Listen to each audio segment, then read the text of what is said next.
Halo semuanya, selamat datang di channel Fitra Eri. Volvo XC90 Recharge.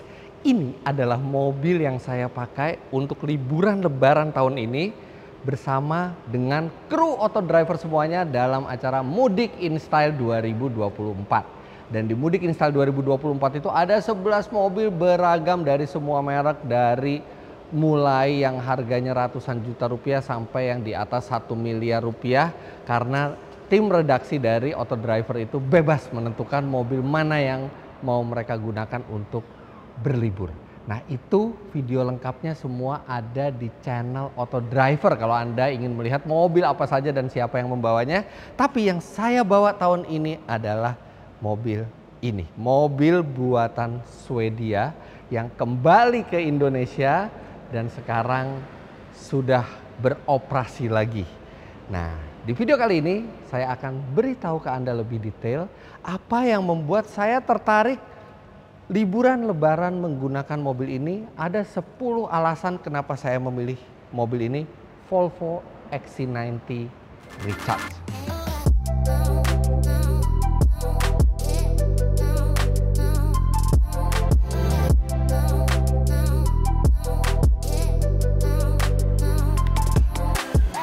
Nah, sebelum kita masuk ke alasan-alasannya, saya mau beri highlight sedikit tentang mobil ini. Jadi ini ada Volvo XC90 generasi kedua, yang mana itu merupakan sebuah hal yang sangat-sangat menggelitik. Karena generasi pertama dari Volvo XC90 ini sudah keluar sejak tahun 2002. Dan itu berlangsung sampai 2015. Artinya generasi pertamanya itu 13 tahun umurnya. Dan generasi kedua ini dari 2015, artinya sudah tahun ke-9 sekarang. Tapi dia melakukan penyegaran di 2019 dan tetap terlihat keren dan berwibawa gitu. Dan rasanya kalau melihat dari umur generasi pertamanya, generasi yang kedua ini bisa bertahan mungkin sampai 2028. Oke, kita lihat ke sekeliling. Jadi ini formatnya SUV. Ini harganya 1,8 miliar rupiah. Mesinnya plug-in hybrid dan membuat positioningnya ini sangat menarik karena di kelasnya dia rivalnya itu adalah BMW X5 dan Mercedes-Benz GLE Class, tapi dia memiliki format 7-seater dan dia memiliki mesin plug-in hybrid. Dan harganya mirip dengan kompetitornya. Jadi ini adalah sebuah mobil yang unik di kelasnya. Karena kompetitor lain di kelasnya tidak menawarkan format serta konfigurasi mesin seperti yang dimiliki oleh Volvo XC90 Recharge ini. Nah, ini sekarang Volvo itu sudah ada dealernya di Menteng, sebelahnya Dodge Bank. Jadi ada showroomnya di situ. Kemudian juga sudah ada after sale service-nya. Memang belum merata di Indonesia, belum mungkin seperti Volvo yang dulu, tapi mereka kembali lagi dan mereka membuilding lagi brandnya. Sebenarnya nggak perlu dibuild ya brandnya, karena Volvo kita tahu sendiri, Volvo is the safest car in the world. Banyak yang bilang gitu, dan Volvo itu sudah terkenal di Indonesia dari tahun 70-an, 80-an, bahkan menteri di Indonesia dulu itu memakai Volvo. Jadi yang penting mereka bisa establish lagi di Indonesia, bisa menjalankan bisnisnya dan bisa bertahan terus di Indonesia. Dan itulah salah satu kenapa Volvo juga kami ikutkan di Mudik in Style 2024 ini, karena kami senang Volvo is back. Nah, sekarang kita akan masuk 10 alasan saya memilih Volvo XC90 Recharge untuk perjalanan mudik. Yang pertama, jelas ketika Anda memilih sebuah Volvo, pasti alasannya adalah faktor safety. Volvo adalah mobil yang bisa dibilang teraman di dunia dan merata di semua produknya. Serta apalagi XC90 yang merupakan top of the line dari Volvo. Saya sudah pernah ke pabrik Volvo di Swedia. Saya sudah melihat sendiri crash test facility-nya. Bahkan dalam 1 tahun, mereka melakukan crash test sampai 300 kali dalam 1 tahun. Itu artinya di rata-rata hampir setiap hari mereka menghancurkan mobil demi mendapatkan data untuk mendapatkan faktor keselamatan yang lebih baik lagi. Bahkan setiap kali ada kecelakaan berat yang melibatkan Volvo, mereka pun langsung mensimulasi kecelakaan tersebut di pabrik mereka. Nggak heran kalau Volvo ini jadi salah satu mobil yang paling aman di dunia. Di balik kulitnya ini itu terdapat sasis monokok, kemudian crumple zone yang dibuat dari material yang berbeda-beda kekerasannya supaya menghasilkan penyerapan energi yang maksimal ketika mobil ini menabrak. Bahkan ini pilar A-nya juga ini sangat kuat. Makanya nggak heran Volvo itu disebut oleh orang-orang kita sebagai tank berwujud mobil. Dan rasanya lebih safe buat saya membawa keluarga jalan baik di dalam kota maupun di luar kota dengan mobil yang reputasi keamanannya sudah teruji. Alasan berikutnya adalah karena XC90 Recharge ini formatnya sebuah SUV. Jadi dia ground clearance-nya lumayan tinggi karena perjalanan saya tahun ini kemungkinan akan ke Tasikmalaya dan kita nggak tahu seberapa macetnya jalan. Kadang-kadang kita juga bisa disuruh ngambil jalan alternatif. Memakai sebuah SUV ketika melakukan perjalanan keluar kota di Indonesia adalah pilihan yang paling aman. Dan diharapkan dengan format SUV seperti ini, mobil ini jadi fleksibel mau ke segala medan. Jadi nggak ragu lagi kita mau ngambil jalan apapun ketika perjalanan mudik. Berikutnya adalah kapasitas angkut dari mobil ini besar. Jadi walaupun dia di kelasnya itu bersaing dengan BMW X5, Mercedes-Benz GLE Class, tapi dia memiliki dimensi yang lebih ke arah BMW X7 diantaranya lah. Jadi dia bisa mengangkut orang dan barang secara masif. Nih di bagian tengahnya nih saya lega sekali duduknya. Saya tingginya 177 cm walaupun ada panoramic roof, tapi tetap headroomnya lega, legroomnya lega. Di bawah kursi itu ada tempat untuk menjulurkan kaki dan kursinya juga bisa reclining. Jadi ini santai buat dibawa jalan jauh. Kemudian sekarang kita lihat. Kemudian alasan berikutnya, kapasitas bagasinya besar sekali. Ini kita bisa lepas. Ini ketika bangku yang paling belakangnya itu dilipat, ini kapasitasnya sekitar 800 liter. Mau koper besar sampai 4 buah juga muat dengan mudah di sini. Di bawah ini ada peranti-peranti recharge, tapi maksudnya untuk mengisi ulang daya ya, jadi portable charger. Tapi ini kapasitasnya benar-benar lega. Jadi saya kan liburan lebaran maksimal berlima. Saya, keluarga saya berempat dan satu mungkin adiknya Rima itu juga ikut. Jadi ini more than enough. Nggak akan kesulitan kita untuk mencari tempat untuk menyimpan barang-barang selama dibawa perjalanan berlibur.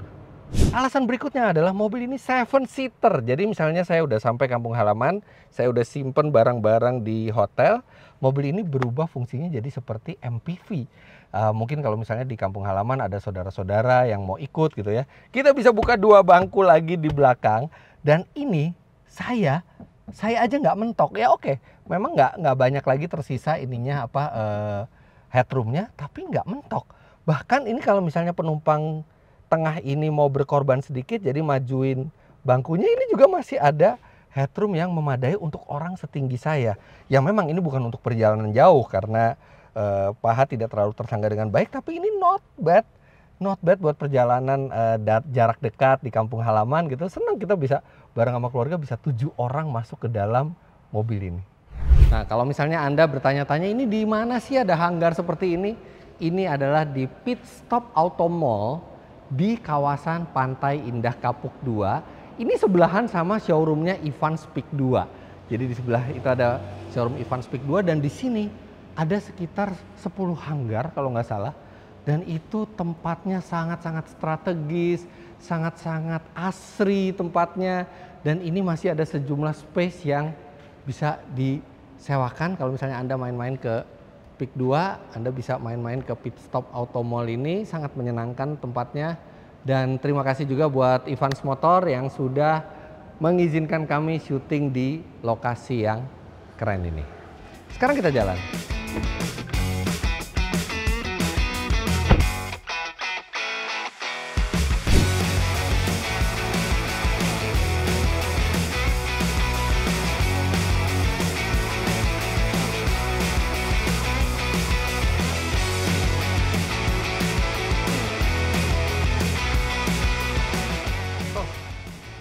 nyaman sekali bantingannya. Karena itu adalah alasan berikutnya kenapa saya memilih mobil ini. Mobil ini sudah dilengkapi dengan air suspension. Dan itu membuat getaran-getaran kecil di jalan, termasuk speed bump, itu serasa hilang gitu. Kita hanya mendengar bunyi bannya saja. Dan itu pun samar-samar karena mobil ini sudah menggunakan double glass kacanya. Dan bantingannya itu smooth gitu. Memang kalau untuk di jalan-jalan yang agak kasar gitu ya dia masih terasa seperti SUV gitu ya. Karena dia memang tidak boleh suspensinya terlalu lemah. Tapi untuk di kebanyakan jalan ini halus sekali. Dan handlingnya juga masih oke ya. Sedikit body roll gitu ya. Tapi kenyamanan dari air suspension ini yang bikin saya memilih mobil ini. Nanti saya juga akan lihat kalau misalnya dibawa keluar kota seperti apa air suspensionnya. Dan air suspension ini bukan hanya membuat bantingan itu jadi enak, tapi juga dia bisa naik dan turun, terutama pada saat kita loading atau unloading barang di belakang. Hal berikutnya, dan ini sebenarnya termasuk salah satu yang paling kuat alasan kenapa saya memilih mobil ini adalah karena dia menggunakan penggerak plug-in hybrid. Jadi dia ada paduan antara mesin bensin dan listrik. Dan dia bisa di-charge. Jadi dia ada mesin bensin 2000 cc 4 silinder turbo. Kemudian dipadu lagi dengan motor listrik yang mendapatkan tenaganya itu dari baterai yang cukup besar. Lebih dari 18 kWh. Itu artinya lebih besar mungkin itu dari Wuling REV yang long range ya, bukan yang premium range, tapi yang standard range maksud saya. Jadi dia bisa cukup jauh menjalankan mobil ini tanpa bensin ketika baterainya itu terisi penuh. Dia bisa, klaimnya Volvo itu bisa 73 km. Artinya kalau misalnya saya belum berangkat berlibur, masih sehari-hari di Jakarta, 73 km itu cukup ya. Kalaupun lebih, saya hanya memakai bensin sedikit untuk menjalankan mobil ini. Jadi dia akan sangat-sangat ringan biayanya untuk menjalankan mobil ini. Kemudian kapasitas tangki bensinnya 50 liter. Itu bisa lama sekali baru saya mengisi bensin lagi. Jadi nggak akan membuang waktu terlalu banyak ke pompa bensin. Dan keuntungan sebuah plug-in hybrid, dia bisa seperti mobil listrik ketika dipakai sehari-hari jarak dekat di dalam kota. Tapi nggak usah khawatir ketika mau keluar kota, range-nya juga tidak terbatas. Karena begitu baterainya itu habis, dia langsung berpindah ke mode hybrid. Jadi mesin bensinnya menyala, kalau pada saat kita deselerasi dia akan nge-charge baterainya lagi. Ketika baterainya sudah terisi cukup, dia akan mematikan mesin lagi. Jadi enak, bagaikan ini kita pakai mobil hybrid, tapi ketika di dalam kota 73 km pertama itu kita bagaikan naik mobil listrik. Saya sudah 2 hari pegang mobil ini, belum sekalipun saya menyalakan mesin bensinnya karena masih cukup apa yang dari baterai itu. Jadi saya bisa bayangkan perjalanan yang liburan yang sangat rendah biaya dan tetap fleksibel keluar kota. Kemudian alasan berikutnya adalah mobil ini adalah SUV yang memiliki penggerak all-wheel drive. Jadi proper dia sebagai sebuah SUV, tidak takut mau kena jalan yang licin, atau mungkin kalau harus off-road ringan atau nanjak yang terjal gitu ya. Traksinya akan optimum di keempat roda.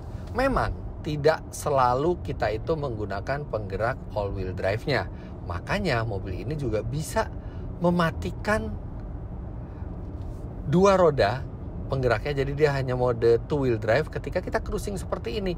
Tapi begitu kita akselerasi atau jalannya licin atau off-road, dia akan langsung bekerja lagi secara otomatis. Jadi ini sistem all-wheel drive yang pintar, tapi membuat mobil ini fleksibel ke segala medan dan bikin saya nggak takut mau melewati rute apa aja. Alasan selanjutnya, walaupun mobil ini ramah lingkungan, plug-in hybrid, kemudian dia formatnya SUV, tapi tenaganya besar sekali, 455 HP. Membuat mobil ini bisa effortless ketika dibawa ke luar kota, apalagi dia ada tenaga listriknya. Jadi ketika kita nyalip itu akan keluar dari tenaga listriknya pertama kali yang instan, kemudian disambut lagi oleh tenaga dari mesin bensin turbonya yang dipadu dengan motor listrik itu bisa menghasilkan total 455 HP.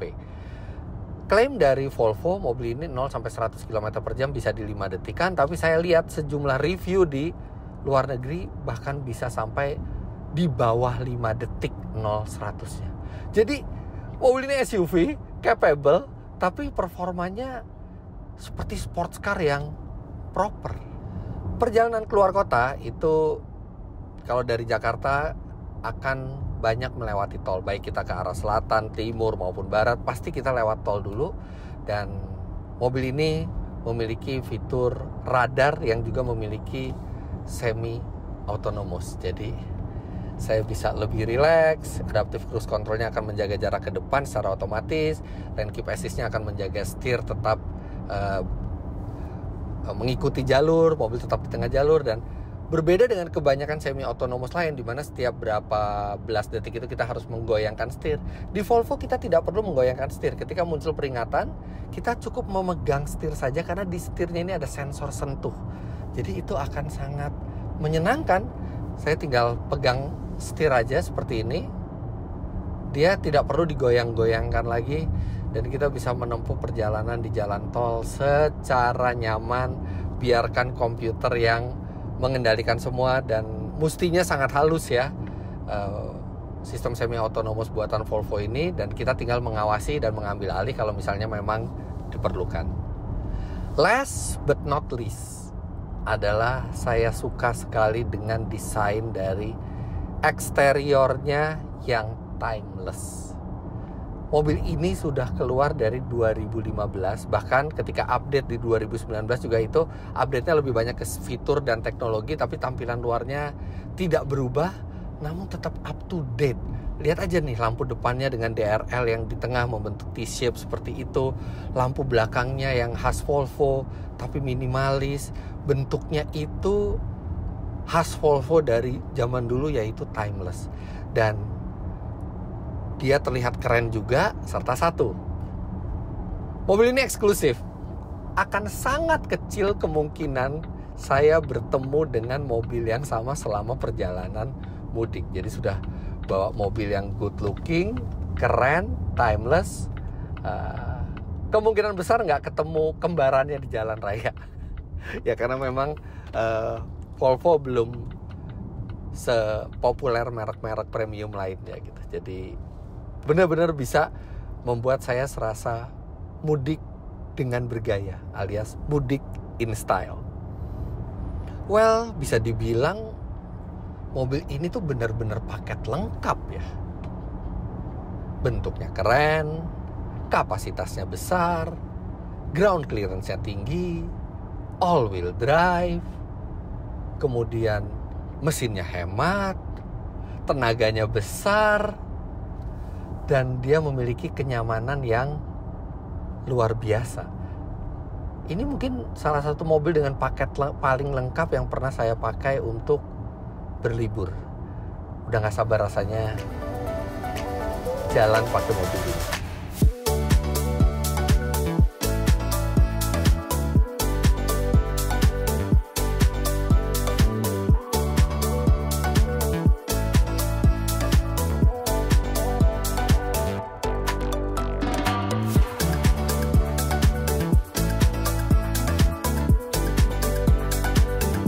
Ya, jadi itulah alasan-alasan saya kenapa memilih Volvo XC90 Recharge ini untuk berlibur di liburan Lebaran 2024.